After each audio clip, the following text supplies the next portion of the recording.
Coba fitur live chat di Audio Plus, aplikasi RCTI Plus. Pasangan Zaskia Adia Meka dan Hanung Bramantyo juga Umi Pipik menjadi segelintir pesohor tanah air yang pernah menjejakkan kaki ke Gua Hiro.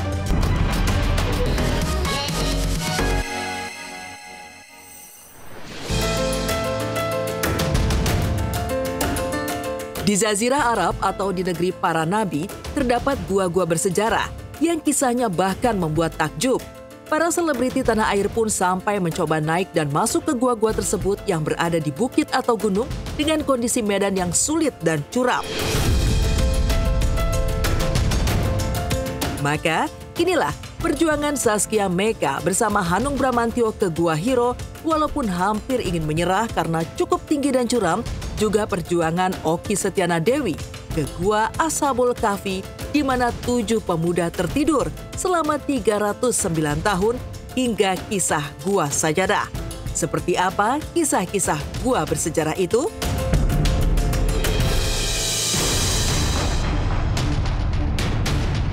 Perjuangan Zaskia Meka dan Hanung ke Gua Hiro.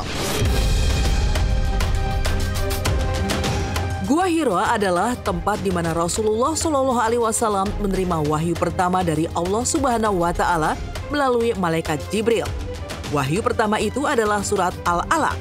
Peristiwa di Gua Hiro menandai awal mula turunnya Al-Quran dan pengangkatan Nabi Muhammad Shallallahu Alaihi Wasallam sebagai Nabi dan Rasul. Terletak di Gunung Jabal Nur, dekat Mekah, Gua Hiro berada pada tebing menanjak yang agak curam. Tidak heran jika jamaah yang hendak menuju gua tersebut harus memiliki fisik yang kuat. Di sisi lain, meski hanya sebuah gua kecil dengan panjang sekitar 2 meter, lebar sekitar 1,3 meter, dan tinggi sekitar 1,5 meter, namun Gua Hiro memiliki suasana hening dan tenang, utamanya untuk beribadah. Pasangan Zaskia Adia Meka dan Hanung Bramantyo juga Umi Pipik menjadi segelintir pesohor tanah air yang pernah menjejakkan kaki ke Gua Hiro. Lantas bagaimana perjuangan Tia dan Hanung juga Umi Pipik yang sampai menggunakan tongkat untuk bisa sampai ke Gua Hiro? Benarkah medan yang berat sempat membuat Tia nyaris menyerah? Mendaki bersama, semangat ke Gua Hiro.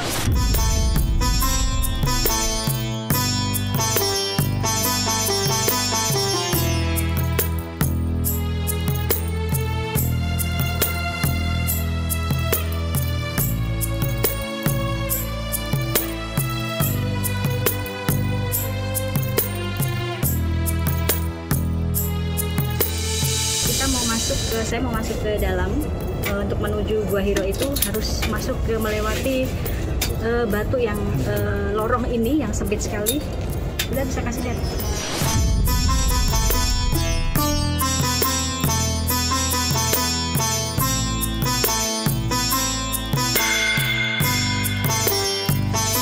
Syukur aja karena nggak semua orang bisa berada di posisi aku, bisa menikmati itu, bisa melihat langsung.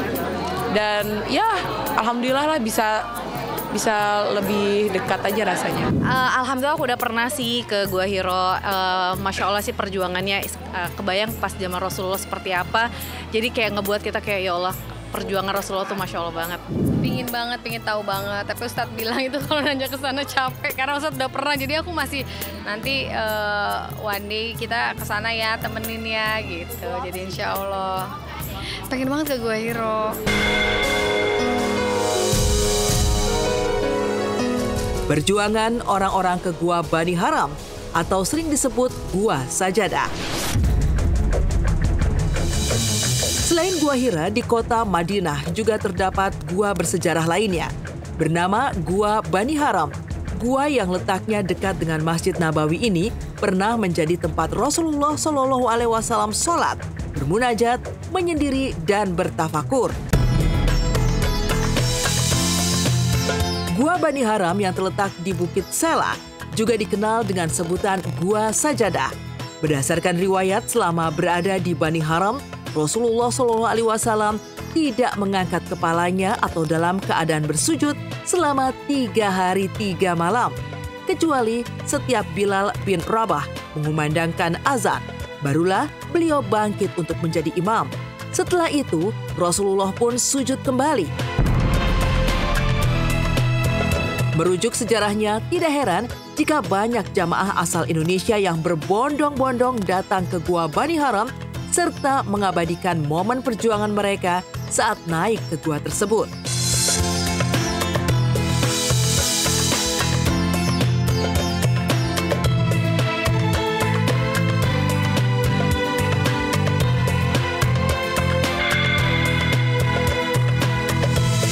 Seharusnya sih ya kalau melihat kondisinya itu ya seharusnya memang sangat membutuhkan effort. Cuman aku pribadi belum pernah yang sampai menuju sana. Soalnya biasanya rute travel umroh aku belum pernah ke sana. Kenapa sampai gua ini terkenal? Karena Nabi sujud paling lama sampai akhirnya disebut Ghorus Sajadah. Ya, gua sajadah. Gua tempat sujudnya Nabi yang paling lama. Oki Setiana Dewi ke Gua Ashabul Kahfi.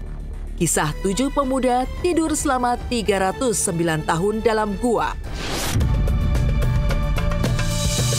Al-Quran tidak hanya berisi wahyu Allah Subhanahu wa Ta'ala, juga terkait perintah dan larangannya. Al-Quran juga berisi kisah-kisah dari masa lalu yang bisa diambil pelajarannya. Salah satunya adalah kisah Ashabul Kahfi. Ya, Gua Ashabul Kahfi adalah tempat persembunyian 7 pemuda yang tertidur selama 309 tahun.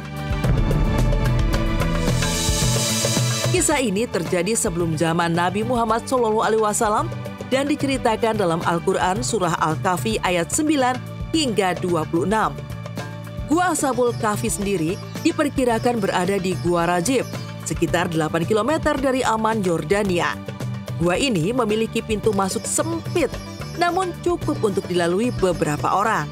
Di dalam gua terdapat ruangan yang cukup luas, dengan dinding-dinding yang berlapis batu kapur dan stalaktit yang menggantung di langit-langitnya. Para pemuda dalam kisah Ashabul Kahfi bisa bebas beribadah kepada Allah hingga tertidur ratusan tahun terlewati. Sampai akhirnya Allah Subhanahu wa Ta'ala membangunkan mereka. Penasaran dengan keberadaan Gua Ashabul Kahfi? Oki Setiana Dewi pun menyempatkan waktu untuk datang dan melihat secara langsung keberadaan gua istimewa itu. Saya akan ngajak teman-teman semua untuk melihat Gua Ashabul Kahfi yang ada di Jordan. Ashabul Kahfi ini diceritakan di dalam Al-Quran di surah Al-Kahfi ayat 9-26 tentang 7 orang pemuda yang hidup di zaman raja yang sangat kejam dan kemudian mereka tertidur dalam gua selama 309 tahun. Dan ini dia yang dinamakan dengan Gua Ashabul Kahfi, gua dari 7 pemuda itu yang lari di zaman raja yang sangat kejam. Mereka tidur di dalamnya, kemudian dikubur di dalamnya. Kemudian ini masjid yang dibangun pertama kali. Ini masjid yang dibangun kedua kali oleh Bani Umayyah dari situ. Ini masjid yang dibangun yang ketiga kali mana tuh? Nih, oleh pemerintah Jordan untuk mengenang peristiwa Ashabul Kahfi.